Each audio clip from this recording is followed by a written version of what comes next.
Welcome back viewers. ஒரு பல்குச்சி வச்சுட்டு sweet கார்னில் டிஃப்ரெண்ட்டான ஒரு ரெசிபி தான் இன்றைக்கி நம்ம பார்க்க போகிறோம். வாங்க வீடியோக்குள்ளே போகலாம்.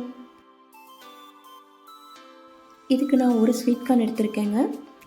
இப்போது ஒரு பல்குச்சி வச்சுட்டு ஒரு 1/2 இன்ச் மேலே கேப் இருக்கிற மாதிரி எடுத்துகிட்டு அதோட கட் பண்ணிக்கோங்க. அதே அளவில் உங்களுக்கு எத்தனை பீஸ் வருதோ அத்தனை பீஸ் கட் பண்ணி எடுத்துக்கோங்க. இன்றைக்கி நம்ம 2 பீஸ் எடுத்துருக்கோம். இப்போது பல்குச்சி எடுத்துட்டு அந்த கார்னோட வரிசையில் கவனமாக குத்திக்கோங்க.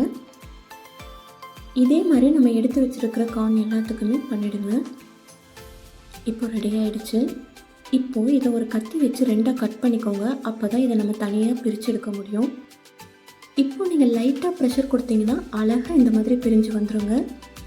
இதே மாதிரி எல்லாத்தையும் தனியாக எடுத்து வச்சுருக்கோம். நம்ம ரெகுலராக சாப்பிட்ற கார்னுக்கு இது கொஞ்சம் டிஃப்ரெண்ட்டாக அட்ராக்டிவாக இருக்குங்க. இப்போது நல்லா கொதிக்கிற தண்ணியில் நம்ம எடுத்து வச்சுருக்க கார்னை போட்டு ஒரு 2லேருந்து 3 நிமிஷம் நல்லா பாயில் ஆக விடுங்க.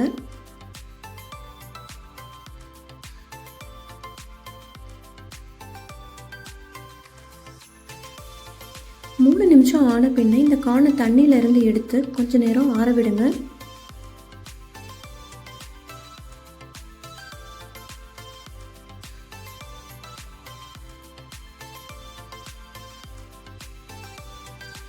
இது நல்லா ஆறுனதுக்கப்புறம் 2 டீஸ்பூன் கார்ன்ஃப்ளவர் மாவு போட்டுக்கோங்க. 2 டீஸ்பூன் அரிசி மாவு சேர்த்துக்கோங்க. இது கூட கொஞ்சம் உப்பு, கொஞ்சம் மிளகுத்தூள் சேர்த்துக்கோங்க. இந்த மசாலாவை நல்லா மிக்ஸ் பண்ணி விட்டு இது கூட கொஞ்சமாக தண்ணி சேர்த்து கலக்கி விட்டுக்கோங்க.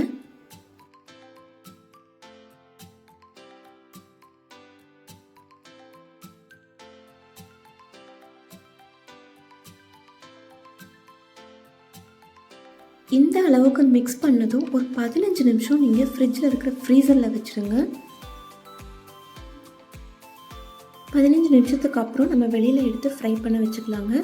அடுத்து மசாலா ரெடி பண்ணிக்கலாம். இதில் 1 டீஸ்பூன் மிளகாத்தூள், 1 டீஸ்பூன் சாட் மசாலா, 1 டீஸ்பூன் சீரகத்தூள்,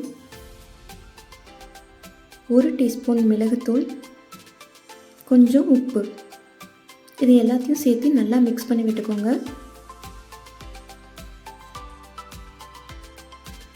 எண்ணெய் நல்லா காஞ்சி வந்த உடனே நம்ம எடுத்து வச்சுருக்கிற கார்னை ஒன்றா ஆட் பண்ணிக்கோங்க. ஒன்றோட ஒன்று ஒட்டாத மாதிரி பார்த்துக்கோங்க.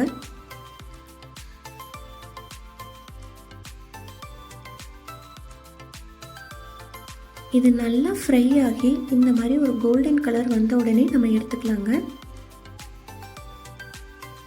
அடுத்த முறை உங்கள் வீட்டில் கார்ன் வாங்கினாங்கன்னா கண்டிப்பாக இந்த மெத்தடில் பண்ணி பாருங்கள். வீட்டில் இருக்கவங்க திரும்ப திரும்ப பண்ணித்தர சொல்லி கேட்டுக்கிட்டே இருப்பாங்க.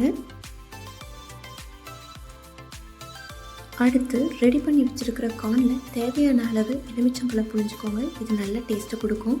அது கூட நம்ம ரெடி பண்ணி வச்சுருக்கிற மசாலாவை மேலே போட்டுக்கோங்க. ரொம்பவே சுவையாக இருக்கும்.